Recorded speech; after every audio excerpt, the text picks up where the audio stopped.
2 Corinthians 12 verse 9. He told me, "My grace is sufficient for you, for my power is made perfect in weakness."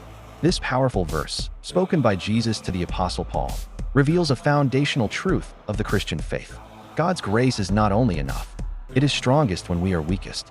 Paul had been pleading with God to remove a thorn in the flesh, a trial or burden he desperately wanted lifted. But instead of relief, God gave him a more profound revelation. That divine strength does not require human strength. God's power shines brightest in our weakness, brokenness, and surrender moments. This goes against every instinct.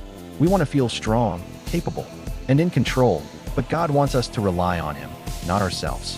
When we reach the end of our ability, we discover the beginning of His sufficiency. His grace becomes the bridge between what we lack and what is needed. It sustains, empowers, and carries us forward, even when we feel like we're falling apart. As Christians, we are not called to hide our weakness. We are called to boast in it, because it reveals the glory of God at work in us. Grace is not a backup plan. It is the very strength of the believer. What Christians must do based on this verse: acknowledge your weakness without shame. Don't hide or deny your limitations. Admit them openly before God and others. Your weakness is not a disqualification. It is the place God wants to show His power. Rely fully on God's grace. Stop trying to live in your strength.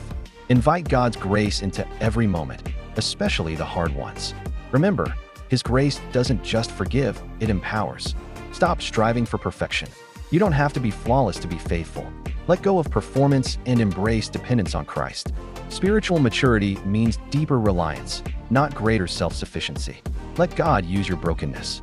Your story, even the painful parts, can testify to God's sustaining grace.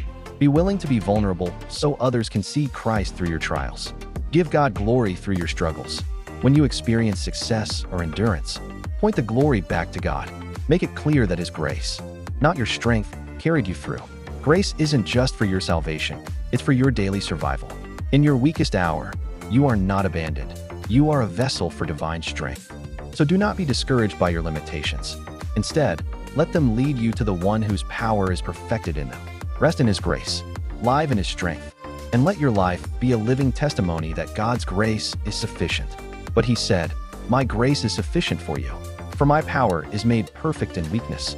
This powerful verse, spoken by Jesus to the Apostle Paul, reveals a foundational truth of the Christian faith. God's grace is not only enough, it is strongest when we are weakest. Paul had been pleading with God to remove a thorn in the flesh, a trial or burden he desperately wanted lifted.